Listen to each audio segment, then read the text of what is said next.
Lionel Sanders, you want to go to Kona? All right, Lionel Sanders is going to Kona again. That's good. Lionel, 130. I have the Kona slot, and it wasn't the last one. It was the second to last one this time. So, doing all right. With the airplane flying overhead, life is good. Ironman is a long way. It doesn't matter how much training you do. It's still a long way. It's still a long day. Running a marathon after riding your bike for 4 hours and swimming for an hour is always going to be long. I'd love to get to a point where it's also enjoyable, but I'm not there yet. I didn't have a great swim. I could feel pretty quickly that I didn't have good hold on the water. I've spent a lot of time honing my perception of my stroke and of the water, and I could tell I was not catching the water very well. And so, not great for a weak swimmer, but that's Ironman, that's racing. You know, not every day you feel like $1,000,000, and so you do your very best, and that's what I did. And so I tried to focus on technique, especially second lap when I heard how big the deficit was after lap 1. I really tried to, focus on the mechanics that I know are good, and I still hemorrhaged a ton of time on the second lap, but I think I swam probably actually better on the second lap than the first lap, mechanically. You came out of the water. You had just missed the Jackson Laundry group, who came out 5 minutes down. You were 6 minutes down. Yeah, wow. It's really hard to wrap your head around, but yeah, that would be a bad day. That's a bad day. It's pretty bad. I would say that's really bad. I would describe that as really bad. Is it world championship level performance? That is a no chance at the world championship level performance. Got to call it what it is. That's unacceptable. You come out, you and Trevor get to work pretty quick on the bike with Matthew Marquardt up at the front, really putting down the hammer, and even was opening up a little bit at the start. How'd the beginning of the bike go? The bike was very relaxed, controlled. Once again, it was a slog. I didn't feel powerful. I ride by feel for the most part now, and you have what you have on the day. And so, I rode the very best that I could. I averaged 287 watts, which is, once again, B- on that. You can't hemorrhage 6 minutes in the water and then push 287 watts and think that you're going to be competitive on the world stage now. So that was a B-. That was the theme of my day. It was not great. It was not the greatest. It was up there with one of my not best feeling. Usually I do quite well in temperate conditions and feel quite good on a hard course in temperate conditions. And this was a day of never feeling very good. And then, of course, things went incredibly south when we got to the run. So the bike was okay. I don't want to be negative here. Like, you've got to also look at the positives. I think I swam better on the second half of the swim than the first half. And so, the distance of the swim was not a problem. That's great. I'm able to make pivots, and I'm able to make changes to my stroke mechanics during the race. I think those are changes that I've improved on. And then on the bike, I didn't fade. Of course, if you only push 287 watts, that's one way to not fade. I need to push 310 to 320. Like, if you're going to lose 6 minutes, Laidlow would have been 6 minutes up the road, and then you put another 6 minutes into you on the bike. So, if you want to be competitive, you got to understand what you need to do to be competitive, and you got to make it happen. And that was not making it happen at all. It was very far from making it happen. Come on, bro. All right, thank you. Thank you, guys. See you out there. Yes, sir. Yes, sir. And then, of course, I was a bit optimistic on the run, but as an athlete, you're just eternally optimistic until there is no optimism possibly left. And so I think to myself, I wasn't really using the meter, but then I did flip over towards the end and see the average power of 287. And of course, you're like optimistic that, okay, I didn't push much power. Maybe I'm going to run really well now. And I felt okay for the first little bit. and unfortunately quite early my stomach was starting to bother me, and so I hit the porta potty, and because I didn't know which end was bothering me, and it actually was the mouth end. And so then by mile 10 I was getting nauseous, and by mile 14 I was puking. And then that was pretty well the end of racing. And so then I survived the next 12 miles, and really my only motivation was that I didn't want to have to travel 9 time zones to Europe to get a Kona slot in Frankfurt. And so I used that as my motivation to get the Kona slot, because I'm all in now. I want to see what my potential is on the big stage. I still feel that I've not had a race that I actually raced right to the finish on the world stage, that I have gotten into survival mode in these long distance races, sometimes later, sometimes really early, but never raced the whole thing. And so there's really the only thing motivating me now is to be able to go to one of these big races and race it to the end and see where I stand and do my very best. I think I overdid it on the calories. I don't think my nutrition strategy choices are bad. I've used both. I used a combination of Morton and maple syrup. I got second in the St. George World Champs, and I drank literally pure maple syrup the whole time. What's the difference between now and then as well? Now everyone, and we literally have made a video about this. Everyone's gone to, not everyone, but a lot of people have gone to extremely high levels of carbohydrate intake. And I can't tolerate extremely high levels of carbohydrate intake. I literally had this problem 4 weeks ago at the Mont Tremblant 70.3 in a 70.3. Unfortunately, in the Ironman, if your stomach shuts down, then you're screwed. And so I can't handle 120 grams an hour. For whatever reason, I'm not able to do it. And I've looked at the research, and I'm not really sure that there's any scientific evidence to validate that anyone can absorb 120. Just because people are doing it doesn't mean that they're absorbing it. And so whatever to anyone else, I've got to stop. I got to use my own brain. And in this particular instance, I was probably doing more copying than I was thinking for myself. And so, as I said, I've used those sources before and I've done well, but the difference was I used 90 grams an hour of carbohydrates, and then my stomach was functioning right to the finish, as opposed to shutting down 80 minutes from the finish like this one. And there's only one thing to do when you stop eating, and that is to slow down drastically, and the perceived exertion goes through the roof because you're in some biological limitation that your body's trying to preserve itself because you have no carbs coming and you're still trying to burn them. And there's very little muscle glycogen left. So you're doing some sort of self-preservation mechanism you're trying to fight through. And that's not racing, that's surviving, and that's not enjoyable. So, that's the race.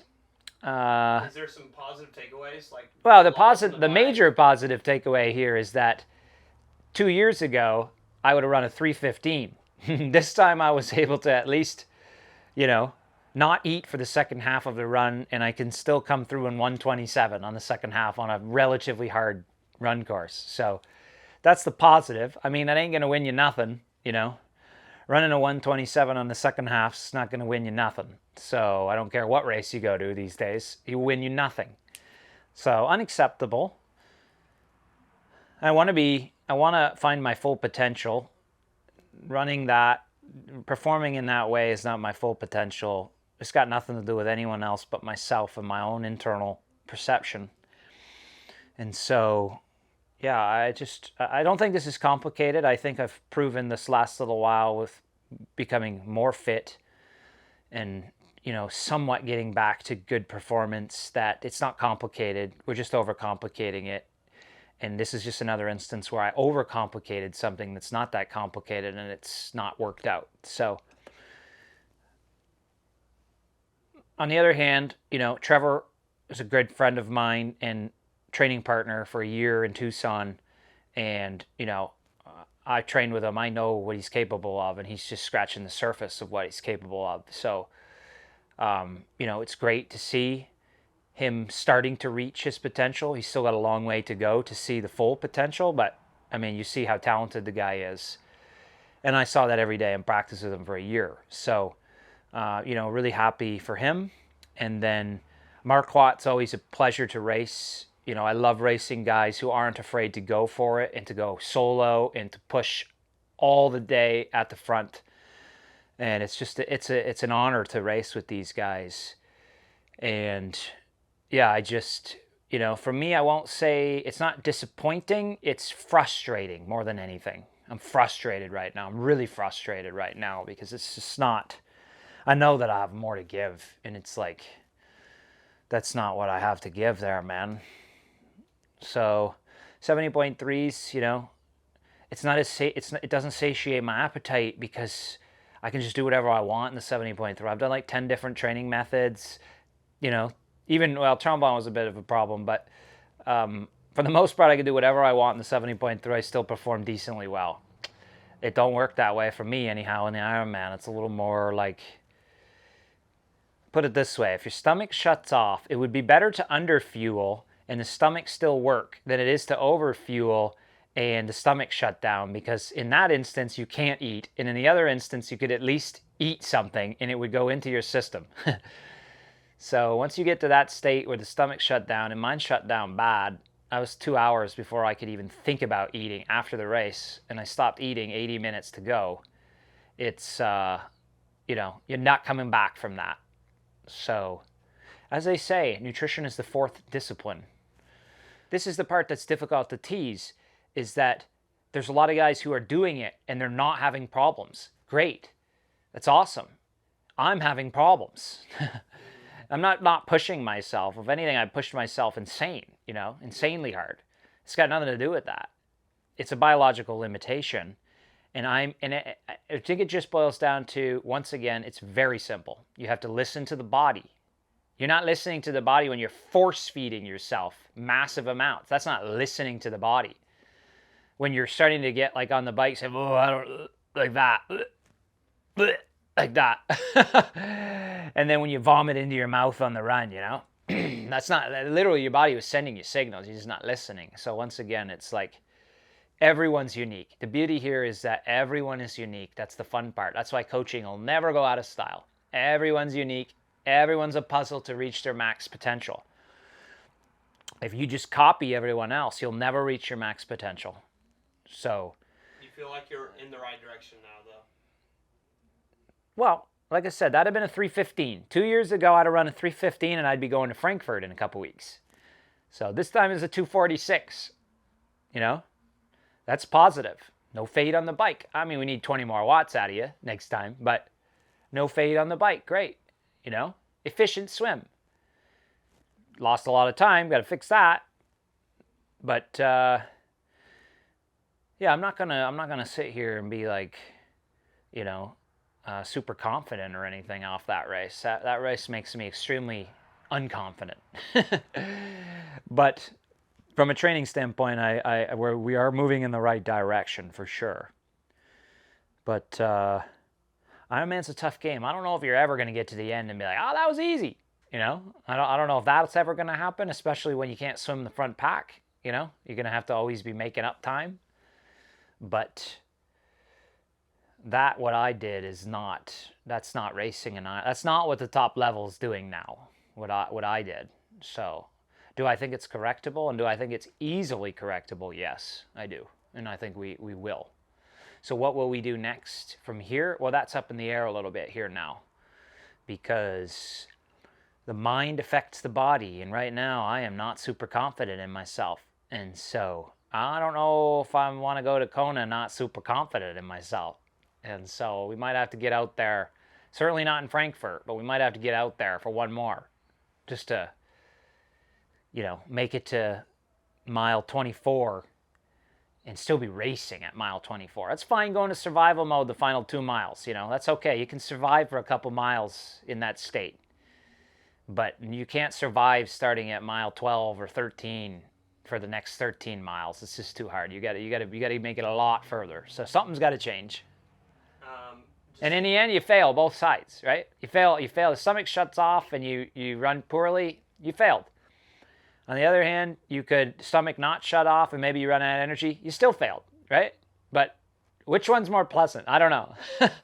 Vomiting in the garbage or being hungry and hunger flatting? I don't know. Try to get in somewhere in the middle so that neither occur. I think it's fascinating. I talked to quite a few people after the race, and it's fascinating to me how many people it's a problem for. So that just goes to show that it's a real issue, and it's not. If it was as cut and dry as just consume 120 grams an hour, then no one would be having this problem. Everyone would just be out there, would just consume 120 grams an hour. We're all good, but it's just simply not the case. You talk to 10 different people, they're all consuming 10 different quantities of carbs. And so you've got to understand your body, and you've got to understand what works for yourself.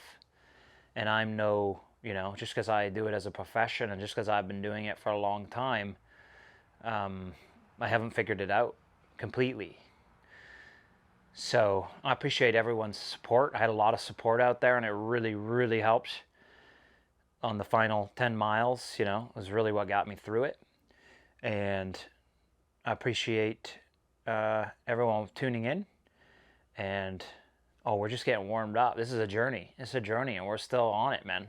This game, you will never figure this game out. You're not gonna figure this game out.